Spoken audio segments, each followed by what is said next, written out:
ઘણા સમય પહેલાની વાત છે। પવિત્ર કાશી નગરી, જ્યાં ગંગાના પવિત્ર જળમાં સ્નાન કરવાથી પણ મનુષ્યના પાપો ધોવાઈ જાય છે, જ્યાં દરેક ગલીમાં ભગવાનનું નામ ગુંજે છે અને જ્યાં સ્વયં ભગવાન વિશ્વનાથનું દિવ્ય નિવાસસ્થાન છે। પરંતુ શું તમે જાણો છો કે આ જ પવિત્ર નગરીમાં એક એવું ભક્ત દંપતી રહેતું હતું, જેમની અખંડ શ્રદ્ધાએ ભગવાન શિવ અને માતા પાર્વતીને પણ પ્રગટ થવા માટે મજબૂર કરી દીધા હતા? શું માત્ર એક વ્રત કોઈ નિસંતાન દંપતીનું ભાગ્ય બદલી શકે? શું સાચી ભક્તિથી ભગવાન ખરેખર પ્રસન્ન થાય છે?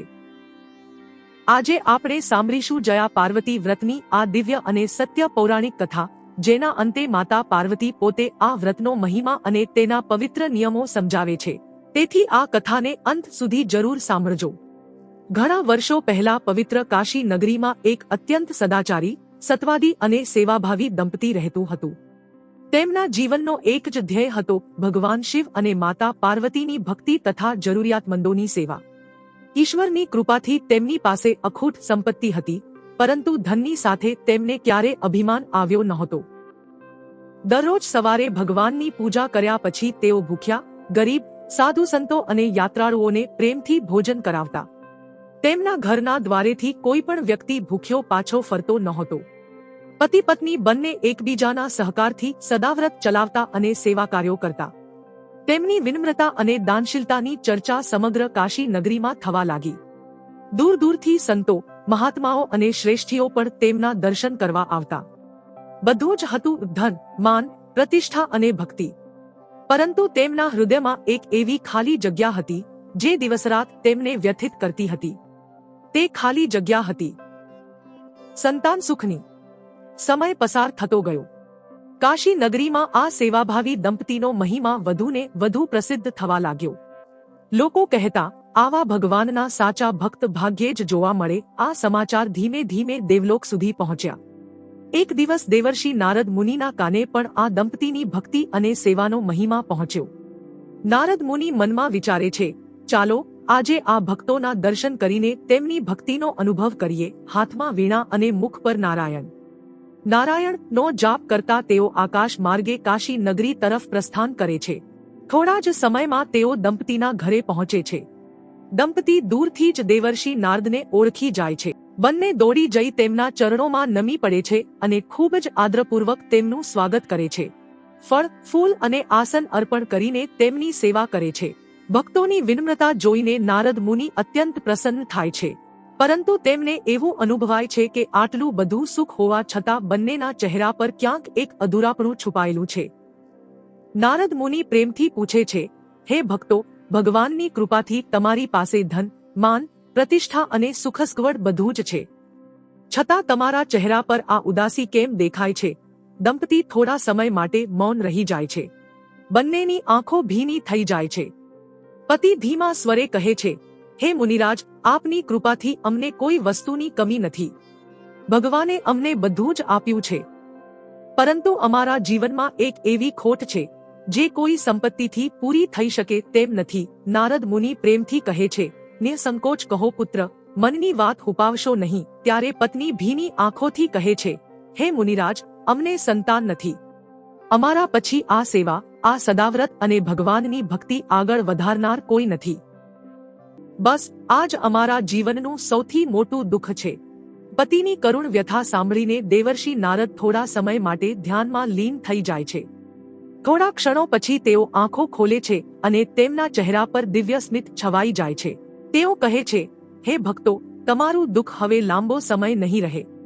ભગવાન શિવ જરૂર તમારી ભક્તિથી પ્રસન્ન થશે। અહીંથી દક્ષિણ દિશામાં ઘનઘોર જંગલની વચ્ચે એક પ્રાચીન શિવ મંદિર આવેલું છે। ત્યાં એક અપૂજ્ય શિવલિંગ છે। ઘણા વર્ષોથી તેની કોઈ પૂજા કરતું નથી। મંદિર પણ ઉજ્જડ બની ગયું છે।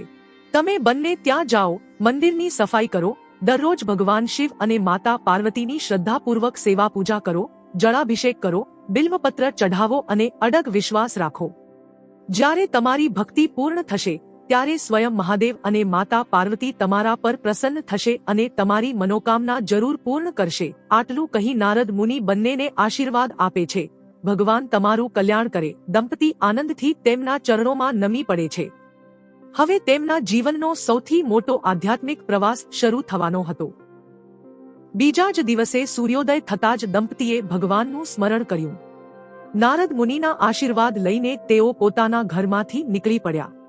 તેમના મનમાં એક જ વિશ્વાસ હતો, જો ભક્તિ સાચી હશે તો મહાદેવ ચોક્કસ અમારી પ્રાર્થના સાંભળશે. ધીમે ધીમે તેઓ કાશી નગરી પાછળ છોડીને ઘનઘોર જંગલમાં પ્રવેશ્યા.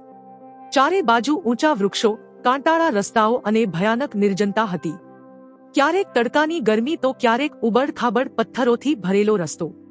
કલાકો સુધી ચાલ્યા પછી પણ ક્યાંય શિવ મંદિર દેખાયું નહીં. બંને ખૂબ થાકી ગયા. ભૂખ અને તરસથી શરીર નિર્બળ બનવા લાગ્યું.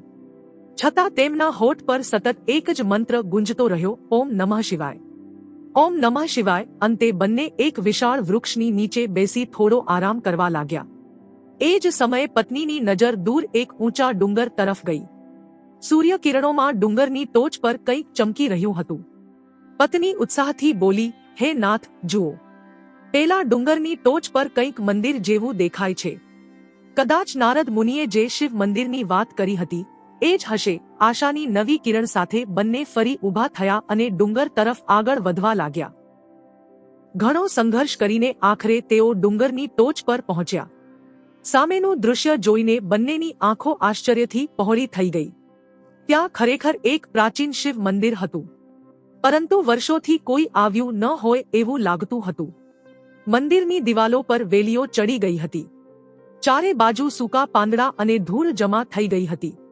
અંદર શિવલિંગ ધૂળ અને કરમાયેલા બિલ્વપત્રોથી ઢંકાયેલું હતું. દંપતીની આંખોમાં આંસુ આવી ગયા. તેઓ ભાવવિભોર થઈ બોલ્યા, હે ભોળાનાથ, આટલા વર્ષોથી આપની સેવા કરનાર કોઈ નથી. એક ક્ષણ પણ વિલંબ કર્યા વગર બંને મંદિરની સફાઈ કરવા લાગી ગયા. તેમણે શિવલિંગ પરથી ધૂળ અને પાંદડા સાફ કર્યા. નજીકની નદીમાંથી પવિત્ર જળ લાવી ભગવાન શિવનો જળાભિષેક કર્યો.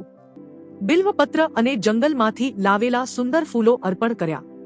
શિવ મહિમ્ન સ્તોત્રનો પાઠ કર્યો અને આખું મંદિર ફરી એકવાર ભક્તિના દિવ્ય પ્રકાશથી ઝળહળી ઉઠ્યું. તે દિવસથી દંપતીએ સંકલ્પ કર્યો, જ્યાં સુધી ભગવાન પ્રસન્ન ન થાય ત્યાં સુધી અમે દરરોજ અહીં આવીને સેવા અને પૂજા કરીશું. દિવસો પસાર થતા ગયા. દિવસો મહિનાઓમાં બદલાયા અને મહિનાઓ વર્ષોમાં. પરંતુ દંપતીનો નિયમ ક્યારેય બદલાયો નહીં. દરરોજ સૂર્યોદય પહેલા તેઓ ડુંગર પર આવેલા શિવ મંદિરે પહોંચતા. મંદિરની સફાઈ કરતા, નજીકની નદીમાંથી પવિત્ર જળ લાવી ભગવાન શિવનો જળાભિષેક કરતા, તાજા બિલ્વપત્ર અને જંગલના સુગંધિત ફૂલો અર્પણ કરતા. તેમના હોઠ પર સતત એક જ મંત્ર ગુંજતો રહેતો, ઓમ નમઃ શિવાય, ઓમ નમઃ શિવાય. ઋતુઓ બદલાતી રહી. ક્યારેક પ્રચંડ ઉનાળાની ગરમી, ક્યારેક મુશળધાર વરસાદ અને ક્યારેક કડકડતી શિયાળાની ઠંડી. છતાં તેમની ભક્તિમાં ક્યારેય ઘટાડો આવ્યો નહીં. આમ કરતા કરતા 1 વર્ષ નહીં, 2 વર્ષ નહીં, પરંતુ સતત 5 વર્ષ વીતી ગયા. છતાં ભગવાન શિવે હજુ સુધી કોઈ દર્શન આપ્યા નહોતા. જાણે મહાદેવ તેમની અડગ શ્રદ્ધાની પરીક્ષા લઈ રહ્યા હોય. તેમ છતાં દંપતીના વિશ્વાસમાં જરાય કમી આવી નહીં. એક દિવસ રોજની જેમ પતિ ભગવાન માટે જંગલમાં ફળ અને ફૂલો લેવા નીકળ્યા. પત્ની મંદિરમાં પૂજા પૂર્ણ કરીને તેમની રાહ જોવા લાગી. ધીમે ધીમે સૂર્ય પશ્ચિમ તરફ ઢળવા લાગ્યો. જંગલમાં સાંજનું અંધારું ઉતરવા લાગ્યું. પક્ષીઓ પોતાના માળામાં પાછા ફરવા લાગ્યા. પરંતુ પતિ હજુ સુધી પાછા ફર્યા નહોતા. પત્ની વારંવાર મંદિરની બહાર આવીને રસ્તા તરફ જોતી. સમય પસાર થતો ગયો અને મનમાં અનેક પ્રકારની શંકાઓ જન્મવા લાગી. આખરે ભગવાનનું નામ લઈને તેણે પોતાના પતિની શોધમાં જંગલ તરફ જવાનું નક્કી કર્યું. ઘોર જંગલમાં ચારે બાજુ અંધકાર છવાઈ ગયો હતો. દૂર દૂર સુધી કોઈ માનવી દેખાતો નહોતો. સિંહ, વાઘ અને રીંછના ભયંકર અવાજો જંગલમાં ગુંજી રહ્યા હતા. શિયાળનું કરુણ રુદન સંભળાતું હતું. ઘુવડ જેવા નિશાચર પક્ષીઓ વૃક્ષો ઉપરથી ઉડી રહ્યા હતા. દરેક પગલે ભય હતો, છતાં તેના હોઠ પર માત્ર એક જ નામ હતું, ઓમ નમઃ શિવાય, ઓમ નમઃ શિવાય. ભગવાનમાં અડગ વિશ્વાસ રાખીને તે હિંમતપૂર્વક આગળ વધતી રહી. દરેક ક્ષણે તે પોતાના પતિને શોધતી રહી. અચાનક તેની નજર એક વિશાળ વૃક્ષ નીચે પડી. ત્યાં તેનો પતિ બેભાન અવસ્થામાં જમીન પર પડ્યો હતો. તેના પગના અંગૂઠામાંથી લોહી વહી રહ્યું હતું. પત્ની ગભરાઈને દોડી ગઈ. તેણે જોયું કે બાજુમાં એક વિશાળ કાળો નાગ ફૂંફાડા મારતો ધીમે ધીમે દૂર સરકી રહ્યો હતો. પતિને સાપે દંશ માર્યો હતો. પત્ની રડી પડી. તેણે પોતાના પતિનું માથું ખોળામાં લીધું અને ભોળાનાથને કરુણ પ્રાર્થના કરવા લાગી. હે મહાદેવ, અમે 5 વર્ષથી તમારી નિષ્ઠાપૂર્વક સેવા કરી છે. હવે અમારી ભક્તિની આ જ પરીક્ષા છે. હે ભોળાનાથ, મારા પતિનું રક્ષણ કરો. એ જ ક્ષણે સમગ્ર જંગલ દિવ્ય સુવર્ણ પ્રકાશથી ઝળહળી ઉઠ્યું. પવન સુગંધિત બની ગયો. આકાશમાંથી દિવ્ય પુષ્પવર્ષા થવા લાગી. દેવગણોના મધુર વાદ્યો ગુંજવા લાગ્યા. 16 શણગારથી અલંકૃત દિવ્ય તેજથી ઝગમગતા માતા પાર્વતી ત્યાં પ્રગટ થયા. તેમની આસપાસ તેજસ્વી આભા ફેલાઈ ગઈ. માતા પાર્વતીના દિવ્ય દર્શન થતાં જ કાળો નાગ તરત જ ત્યાંથી અદૃશ્ય થઈ ગયો. માતાના દિવ્ય સ્પર્શથી પતિની આંખો ધીમે ધીમે ખુલી ગઈ. તેણે સામે માતા પાર્વતીના દર્શન કર્યા. બંને પતિ પત્ની આનંદ અને ભક્તિથી અભિભૂત થઈ માતા પાર્વતીના ચરણોમાં નમી પડ્યા. તેમની આંખોમાંથી આનંદના આંસુ વહેવા લાગ્યા. માતા પાર્વતી પ્રેમથી બોલ્યા, હે મારા પ્રિય ભક્તો, તમારી અનન્ય ભક્તિ, અડગ શ્રદ્ધા અને 5 વર્ષની નિસ્વાર્થ સેવા જોઈને હું અત્યંત પ્રસન્ન થઈ છું. તમે ક્યારેય ધીરજ ગુમાવી નહીં, ક્યારેય ફરિયાદ કરી નહીં અને ક્યારેય તમારી ભક્તિમાં ઘટાડો કર્યો નહીં. કહો, તમારે શું જોઈએ છે? જે માંગશો તે હું અવશ્ય આપીશ. દંપતીએ નમ્રતાથી હાથ જોડ્યા અને ભીની આંખોથી કહ્યું, હે જગદંબા, અમારે ધન નથી જોઈએ, વૈભવ નથી જોઈએ અને કોઈ ભૌતિક સુખ પણ નથી જોઈએ. આપની કૃપાથી અમને બધું જ મળ્યું છે. પરંતુ અમારા જીવનમાં એક જ ખોટ છે. અમને સંતાન સુખ પ્રાપ્ત નથી. અમારી માત્ર એટલી જ પ્રાર્થના છે કે અમને સંતાનનું સુખ મળે અને અમારા પછી પણ ભગવાનની ભક્તિ અને સેવા ચાલુ રહે. દંપતીની વિનમ્રતા અને નિસ્વાર્થ ભાવ જોઈને માતા પાર્વતી અત્યંત પ્રસન્ન થયા. તેમના ચહેરા પર કરુણાભર્યું દિવ્ય સ્મિત છવાઈ ગયું. હવે માતા પાર્વતી પોતાના મુખેથી એક એવા દિવ્ય વ્રતનો મહિમા જણાવવાના હતા, જે માત્ર આ દંપતીનું જ નહીં પરંતુ યુગો સુધી લાખો ભક્તોના જીવનમાં સુખ, સંતાન સુખ અને અખંડ સૌભાગ્યનું કારણ બનવાનું હતું. માતા પાર્વતી આગળ બોલ્યા, જે કોઈ આ વ્રતને શ્રદ્ધા, વિશ્વાસ અને નિયમપૂર્વક કરે છે, તેના જીવનમાં હું અને ભગવાન શિવ સદા કૃપા વરસાવીએ છીએ. ભક્તિ ક્યારેય વ્યર્થ જતી નથી. સાચી શ્રદ્ધા અને નિસ્વાર્થ સેવા હંમેશા ફળ આપે છે. આટલું કહીને માતા પાર્વતીએ દંપતીને આશીર્વાદ આપ્યા. ધીમે ધીમે સમગ્ર જંગલ દિવ્ય સુવર્ણ પ્રકાશથી ઝગમગી ઉઠ્યો. આકાશમાંથી પુષ્પવર્ષા થવા લાગી. દેવગણોના વાદ્યો ગુંજવા લાગ્યા અને માતા પાર્વતી દિવ્ય તેજમાં અંતર્ધ્યાન થઈ ગયા. દંપતી ભક્તિભાવથી તેમના ચરણોમાં નમન કરીને વારંવાર માતાના આશીર્વાદ માટે કૃતજ્ઞતા વ્યક્ત કરવા લાગ્યા. ત્યારબાદ દંપતીએ માતા પાર્વતીના જણાવ્યા મુજબ સંપૂર્ણ શ્રદ્ધા અને નિયમથી જયા પાર્વતી વ્રત શરૂ કર્યું. દિવસરાત ભગવાન શિવ અને માતા પાર્વતીની આરાધના કરી.